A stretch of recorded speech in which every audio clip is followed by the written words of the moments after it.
Welcome to The Art of Medicine, the program that explores the arts, business, and clinical aspects of the practice of medicine. I'm your host, Dr. Andrew Wilner. I've planned a great program for today, but first, a word from our sponsor, locumstory.com. Locumstory.com is a free, unbiased educational resource about locum tenens. It's not an agency. Locum Story answers your questions on their website, podcast, webinars, videos, and they even have a Locums 101 crash course. Learn about locums and get insights from real-life physicians, PAs, and NPs at locumstory.com. And now to my guest. Today, my guest is Kelly Edmondson. Kelly is a grief counselor, a profession she chose because of her background as a trauma nurse and her experience of losing her son, Darius. Kelly observed that while there is often an outflowing of initial support for people who are grieving, support fades over time, even though it is still desperately needed. Kelly's going to share some of her insights about managing grief and a strategy for providing ongoing grief support. Welcome, Kelly Edmondson. Thank you. Thank you, Dr. Wilner. I appreciate the invite. Yeah, it's great to have you here. Let's start. Tell us your medical background first. Yeah. So I have been have the privilege of serving as a nurse for the last 25 years. I started my career in trauma, surgical neuro ICU. So I worked in a level one trauma center. Did that for years. Switched to the ED. I loved the acute side of trauma, and so switched over to an ED and did that back and forth for several years. In about 15 years ago, I was diagnosed with multiple sclerosis. And at the time, I actually was planning to go to CRNA school, but was a little concerned. I was a recently divorced single mom about my ability to practice. And so I entered leadership. And so I have found my niche. I am an executive nurse leader currently. I serve in a health system, Southeast United States, with over 11,000 nurses that I oversee in practice right now. Wow. Yeah, so you gotta adapt, right? That's right. One day you wake up, you go to the doctor, I don't know, I don't feel good. Next thing you know, well, you have MS. So thanks a lot. That's Now right. what? That's right. Right? And then you and your husband parted ways and left you with you a single mother also, right? Yes, no mom. I had three young children. Three young children. Yeah, so it's like, whoa. So a lot of unexpected, unplanned for challenges. I spend a lot of time actually in the trauma unit. I'm a neurohospitalist, and a lot of our consults come from we have a regional trauma center here in Memphis, and a lot of motor vehicle accidents and things like that, where patients not waking up when they're supposed to wake up. So but you got to hustle in being a trauma nurse requires a lot of hustle. It's not like, oh, I'll be there later. Things have to be done now. That's right. And now, well, after 25 years of experience, sounds like, a leadership role is appropriate, right? You've seen it, That's you've been right. there, and you know what the nurses are dealing with firsthand, um, and maybe your insights can really help guide them to be more successful.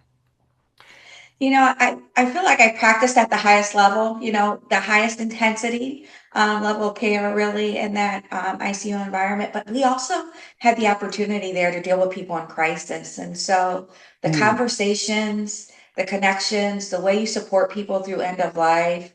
What I didn't know when I was 23 was that that was really preparing me for leadership and what it looks like to have high stakes conversations with people. In really emotional times. And so everything kind of layers on to itself. Yeah, the longer I practice, the more I take that into account. When I am in the trauma unit and I talk with families, often a life and death situation, often the prognosis isn't good, but it's also usually not that clear. And trying to manage that, I try and keep the conversations very simple, I tell my residents, tell the family what you want them to tell their cousin who's calling from Chicago. What did the doctor say? That's right. Make it really simple so they can repeat what you said, not in a condescending way. If they ask questions, you can answer them, but a lot of details that don't really matter. What matters is, are they going to get better or not? What are we going to do today? What can we do tomorrow? How's he doing? The That's right. sodium level, the potassium level, the drip, all these things are very, very important for the care team. But I think, they can just kind of crowd out the really key stuff that the family needs to know. So I think that, that's part of the art of medicine and always a work in progress. Every family's different. They have different health literacy. They come to it differently emotionally. Um, it's hard to kind of read the room, in 1 minute and That's right. figure out what is the best way for me to communicate what I know, which is usually incomplete anyway, because we're in the midst of getting things figured out. So I think that's a part of medicine that isn't formally taught Mhm. usually. It's just something you have to figure out. We do now have a palliative care service where Mm. they are taught and they do deal with families. That's new for us. It used to be pretty much fall on me. And now we actually have a service where they talk to families about end of life or potential end of life or ongoing care and, what are their emotional and financial and, other considerations. So it's pretty complicated. Mhm. Mhm. For So sure. where does grief fit in to Yeah, your day so to day? in 2023, my oldest son, who was diagnosed with epilepsy at the age of 18, incredibly disruptive time to be diagnosed with any chronic condition, but certainly one that requires medication titration and interruption of ADLs as we know it. Really kind of slowed his progression through college, not driving. As you understand as a neurologist, the medicines can be harsh. They're harsh. And so he was diagnosed at 18, and we spent a few years figuring that out. Um, and we did. And so he went on and went to school, became a realtor with a focus on helping first time home buyers realize their dreams in Columbus, Ohio. And in January of 2023, he went to sleep one night and seized and never woke up. So he died of SUDEP. Now, as a trauma and ER nurse, I was familiar with seizures. I really wasn't very familiar with SUDEP at all, though. Um, Mostly we worked on managing them. I knew acutely how to keep patients safe during seizure activity. I knew when people had status or other critical epileptic conditions, what we needed to do. But the Right. for lack So of, yeah. SUDEP for our listeners is sudden unexpected death in epilepsy patients. And it's rare. And it's under a lot of study, but it's very hard to study because it's very rare, and there's often little or no warning that any particular patient is going to have it. So it's one of those things that's studied, in the lab, and people have theories, and but you're absolutely right. The patient's well, they have a seizure, and they don't wake up, and there's not a lot right now. All we do to prevent it is just try and prevent people from having seizures, but that's not always possible, even with, good medications to keep them completely seizure free. Doesn't always happen. And then the challenges of being an adolescent, you know, Yes. with, I treat adults, but adults kind of start at 16 or so in the epilepsy world. And so, not being able to drive, right? Because if you have a sudden seizure while you're driving, catastrophic. So that's kind of obvious. Not being able to not swim alone, kind of having a chronic illness that you don't want to have, having taking medications every day that don't make you feel good. adherence to the plan is often difficult, and oh, and then if you're a parent, right, you're going to be protective, probably perceived as overprotective by the by your son, right? It's a big. I wrote a book called Epilepsy 199 Answers, and there's a lot to deal with when you have epilepsy, and it's a pretty challenge. But SUDEP is kind of like worst case scenario, and sorry, for your loss. It was probably no warning, right? It just None. happened. Yeah. So that Yeah, makes it none. when you're unprepared, when people are sick and things aren't going well, you can kind of have it's still awful, but you have a chance to kind of get yourself together. But just a phone call, oh, by the way, Mhm. sorry to tell you your son died. I mean, yikes. So that was pretty rough. Your other children were they younger or older at that time?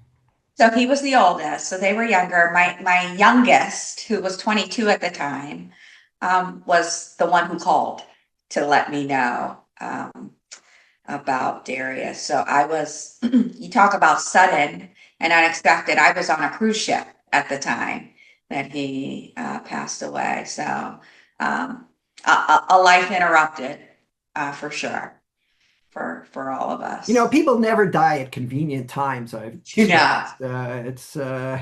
It's so, it's like, didn't you yeah, know I was on vacation? It's so disruptive. Funeral is going to be tomorrow, right? Or the next day, and then a million things to do, and then you're upset. There are, interesting cultural rituals, right? That religions and societies develop, but how are we going to deal with this? You know, that's right. because you need a script. It's like you haven't done that before. You need a script. What do I do? And then, what am I feeling and how do I get out of this? Um, so you had to manage your own grief and the grief of your children. That's right. This The was the 3 years ago, you said? it was 3 years ago, and the rituals you've brought that up. They're so important. We have so many rituals for the dead. We have so few for the survivors. Ah, So mm, the getting home. You're so busy planning all the things that you said. The obituary. What clothes is he going to wear? What's the order of service? What songs do we want played? Are we going to have doves? There's all these decisions that are so rapid fire mm. that it really um, take your mind is you're so in shock and your mind is so focused on these tasks and rituals. What I didn't know as the ICU nurse that told dozens of family members, I'm sorry. What I didn't know is what I was seeing then was shock. The grief doesn't hit until there's time to sit in it. You are literally doing rote action after rote action for ritualistic practices surrounding death. We have so many, so many. And then you have the service, the funeral, and then there's nothing. Right. So usually the first week in the Jewish religion, for example, the family sits Shiva, and for a week people come and visit and tell stories. You provide food, um, and people visit, and it's pretty intense because there's like people in the house constantly, and then it stops. Mhm. And I think what we're getting at here is when that initial thing, the initial okay, the funeral grieving period, okay, it's over. Then it's like, well, okay, what do I do now? And who's going to help me? And how long am I going to feel this way? And I think the rituals sort of dissipate at that time, right? Right, that's right. People will say, "Oh, if you need anything, call me." But it's like, well, what do I need? That's right. It's and what do I say, right? It's so That's right. awkward. So what do you recommend? Yeah, I think that I called that silence deafening because you are surrounded by people. People are patting you and surrounding you, hugging you, feeding you, even though you're not hungry, right? Everyone's there, and then they dissipate. And our society is really built on rituals. So we've got these few weeks, 2 weeks or so, where you're surrounded, everyone leaves. What the research tells us is months 3 to 6 are when grief really peaks, because now I'm beginning to understand what absence means. Now I get a taste of what forever feels like, but there's no one there. And then I get hit with things like a birthday or a Mm. wedding anniversary, Mother's Day, right? Where we have, as a society, all these rituals built into the relationships, the memories, the presence of this person who's no longer here. And it is an assault. It is a re-aggravation of the pain, the grief, and often the loneliness. My Well, first Mother's Day. I was just going to say the empty seat at the table on the first That's right. Thanksgiving, right? That's You right. know, or first mother, where we just had, That's we're recording today, May 11th. So yesterday was Mother's Day. So imagine it's Mother's Day and there's two kids instead of three, right? that's right. And that was my first holiday. He died in January. My first holiday without him that that we had built rituals around was Mother's Day, which happens to be today's my birthday. So Mother's Day and my birthday are always very conjoined, right? Where and there's a lot of celebration built into those. And now Sure. they are completely different. Mm. And so if you don't have people around you who are attuned to that, and more importantly, are comfortable sitting in that with you, it makes for a very lonely experience. I did some reading about this, and I don't know, I don't know if she was a psychologist or social worker, but said you need to plan on it, right? You Mhm. need to plan on it, that these are going to be difficult days. That's right. And you need a plan. You know, maybe you're going to go to the movies. Maybe you're going to have a friend visit. Maybe you're just going to go to the cemetery. But you need a plan. So at least it just doesn't grab you and you're kind of floundering. And that sounded like a good idea to me. You know, you can't do what you want to do, which is change it, right? That's what you want to do. And you can't That's do right. that. So none of the other options are really, they're not good ones, That's but you right. got to do something. So I think it's really, really tough.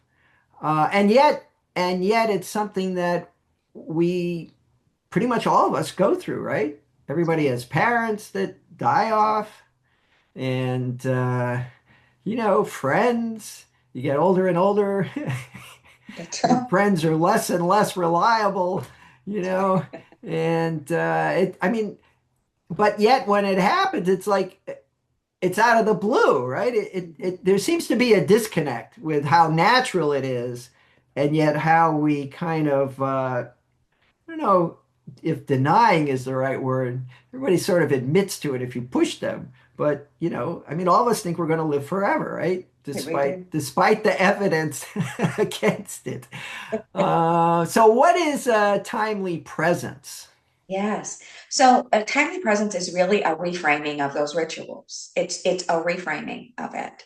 Um, that Mother's Day, my family came to me unexpected, with memories and stories and laughs and tears all around my son. And what they did was make what had been built weeks of tension building became tolerable, because we sat in love and his life and in the loss. We recognized all three and we did it together. And I thought, well, this was much better than I had anticipated. And so his birthday's Christmas Day. Mm. And so that year we planned how we were reframing Christmas. And for us, we celebrate the holiday, and instead we now take a vacation. And I take some of his ashes, and he's traveling around the world with us. At Christmas, I have reframed the ritual that would have been sitting with his absence. And so, with timely presence, what we do is we allow people who love the bereaved, love the griever, who care, who recognize the loss, but don't have logistically or maybe emotionally or even psychologically the words to help carry someone through these very difficult times, this difficult space that's ongoing, right? Grief goes on and on. It's non-linear, but it's certainly ongoing. What we allow them to do is show up on these days that the research says are going to be more emotionally difficult.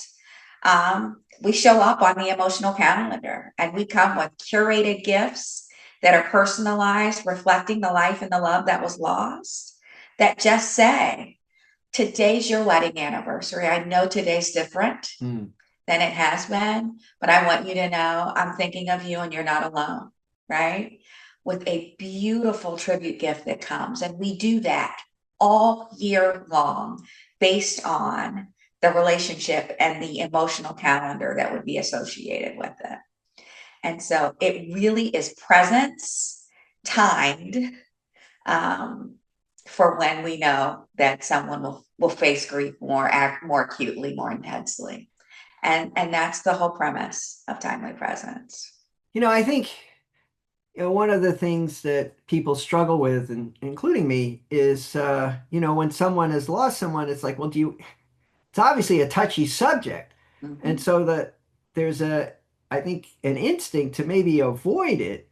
And when we were talking briefly before I pressed the record button about a program I did about a month ago with John DeCakis, who talked about grief also, and he had lost his son to a drug overdose. And I kind of gingerly brought that up. Did he want to talk about it? And he did. And he thanked me for the opportunity. So I found that was very interesting. And so it may be that the instinct to avoid the topic is really wrong, that maybe it's better to give the grieving person an opportunity to share, what they're feeling and their memories and bring that person back to life, if you will, uh, at least into the present. What do you think about that? That's the magic statement. So the bereaved aren't expecting you to fix it, right? This is an unfixable problem for me.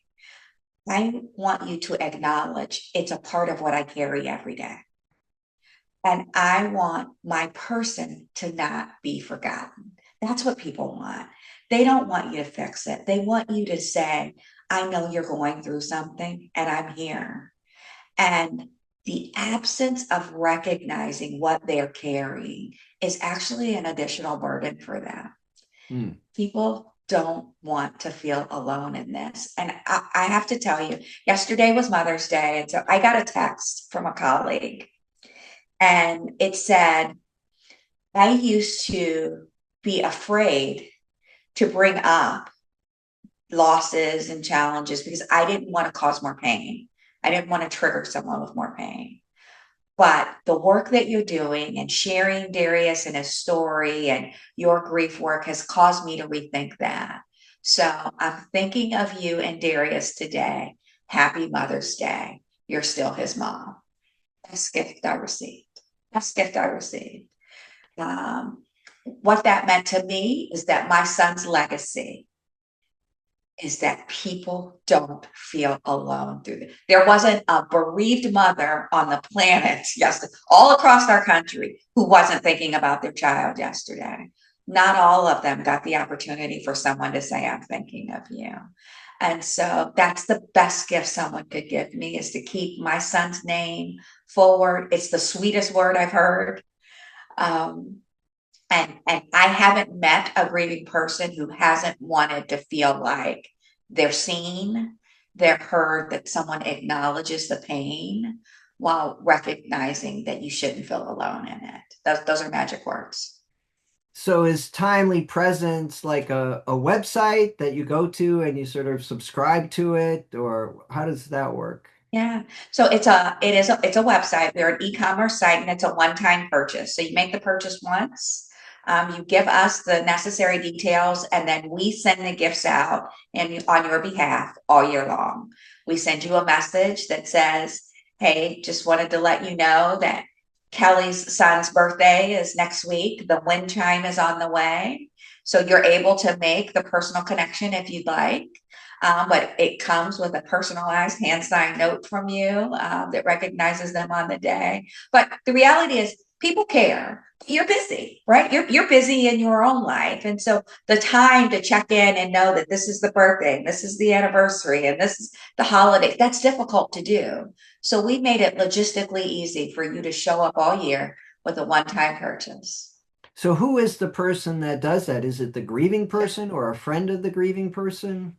It's someone who cares for the grieving person. So friends, we have employers, we have health systems are doing this for particular patients who may have had a significant event or loss, board members, etc. So someone who wants to show care for the person who's living through the loss. And it's a surprise and delight. Because I tell you, the first gift comes shortly after the funeral, where there's still things coming, right? People are still remembering you. But the second gift is unexpected. The third is completely unexpected. The fourth and the fifth blow the socks off. Nobody remembers by that point. No one remembers. And then to receive a gift on the anniversary of loss, right, is just, it's so touching. So this week, I had a gift that went out to a woman who lost her baby at 48 hours. Her child lived 48 hours. Her employer knew this, purchased a package last summer. Her Mother's Day gift arrived on Friday. The employer reached out to me and said, I would have never remembered to send this to her, right? I would have never remembered.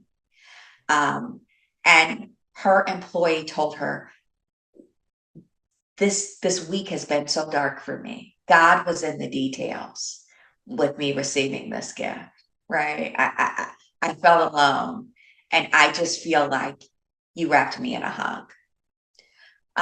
That's the magic of this. You can care and attend and not have to do. We step in and help take care of them on the journey.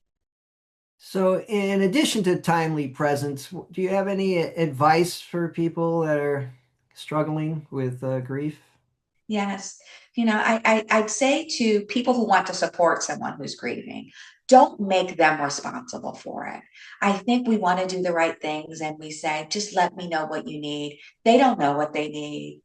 Right. Here's what they need. They need you to show up. And so sometimes that looks like, I am bringing dinner on Tuesday. I'm dropping dinner off on Tuesday. Or I'll take the kids to soccer on Saturday. Or I'll come do laundry, or I'm just coming to sit with you. No agenda, no plans. I will just be there and it will become what it is. It's a text that says thinking of you and a card just because. That's what showing up looks like. I think we think it has to be elaborate. People aren't expecting their friends and loved ones to be certified grief counselors, right? They're not expecting a psychology intervention. They just want to feel supported and not alone. For the people who are grieving, what I will say is this: it's not abnormal. This is ongoing. One of the things that we talked about is, are there really phases of grief? I think there's a couple of things to note there. So one, Kubler-Ross, when she built that framework, she was really working with terminally ill patients. So she was working on dying and grieving, right? They were grieving the death process, but that was built based on interviews with the dying. So do grieving people have some of the same things? Can there be anger? Of course. Is there denial? Of course. But the idea that it's phases, I think, causes undue pressure on the grief, because it suggests that you should be graduating along this continuum. It's linear. And some days it's 3 years from now. Some days I'm still mad. I'm mad that there are interventions that the health system that he was in didn't do that could have avoided this. I'm mad that I wasn't more insistent that he get a service dog to help support through these. I mean, yeah, some days I'm mad. There was a long time where I would wake up and think, this is a really bad dream. Well, that's a little denial, right? That's a little denial. But you jump around. So it's not a continuum of healing or recovery. And the last thing is acceptance. What does that mean? My son's dead. I know that. There's nothing I can do around that. In fact, I've now dedicated my life to informing people about grief and how to take care of themselves and one another. That is true. Um, I'm not at peace with that though. It's a reality. It's one that stinks. It's one that's transformed and changed my life. It's not finality though. That doesn't mean I'm not still grieving. I will grieve the loss of my son for the rest of my life. Right. He deserves that. He deserves that. He deserves for me to feel the vacancy of his presence. And so I will. And so, um, grief is ongoing, it's linear. I'm not a huge fan of phasing. So, what I would say to people who are in grief is it's okay for you to have pain, it's okay for you to be sorry. Grieving should absolutely reshape you. It doesn't have to define you, though, right? So, we can find a way to move forward through the grief. And sometimes that requires the intervention of a therapist, a grief counselor, expression, being able to talk through it. Sometimes I just had to make people uncomfortable and I just brought his name up and I could see them squirm. I could see it. But the people who are close to me have become comfortable with the uncomfortable because it helps me. It heals me. And I'm the one who needs the most support. And so share your stories, share your name, reframe the rituals, pick a day that's going to be difficult, and make it yours, make it new, celebrate them in a way that feels great to you. And slowly but surely, you can find your way through to brighter days. Kelly, I really appreciate your insights, and I'm sure that some of the listeners will find them helpful. How can people contact you? Yeah. So our website is thetimelypresence.com. Presence as in support, not gifts. Free timely presence. I do a lot of thought leadership on LinkedIn, Kelly Edmondson, and on Instagram at the dot Kelly Edmondson. That is a reference back to my alma mater, the Ohio State University. And our Timely Presence is very active on Instagram and on Facebook. Timely Presence on Instagram and the Timely Presence on Facebook. A lot of teaching for both the grieving and for those who want to support them. That's great. Well, Kelly Edmondson, thanks for joining me on The Art of Medicine. Thank you. And now a final thanks to our sponsor, locumstory.com. Locumstory.com is a free, unbiased educational resource about locum tenens. It's not an agency. Locum Story exists to answer your questions about the how-tos of locums on their website, podcast, webinars, and videos. They even have a Locums 101 crash course. At locumstory.com, you can discover if locum tenens make sense for you and your career goals. What makes locumstory.com unique is that it's a peer-to-peer platform with real physicians sharing their experiences and stories, both the good and bad, about working locum tenens. Hence the name, Locum Story. Locumstory.com is a self-service tool that you can explore at your own pace with no pressure or obligation. It's completely free. Thanks again to locumstory.com for sponsoring this episode of The Art of Medicine. I'm Dr. Andrew Wilner. See you next time. This program is hosted, edited, and produced by Andrew Wilner, MD, FACP, FAAN. Guests receive no financial compensation for their appearance on The Art of Medicine. Andrew Wilner, MD, is a professor of neurology at the University of Tennessee Health Science Center in Memphis, Tennessee. Views, thoughts, and opinions expressed on this program belong solely to Dr. Wilner and his guests and not necessarily to their employers, organizations, other group, or individual. While this program intends to be informative, it is meant for entertainment purposes only. The art of medicine does not offer professional, financial, legal, or medical advice.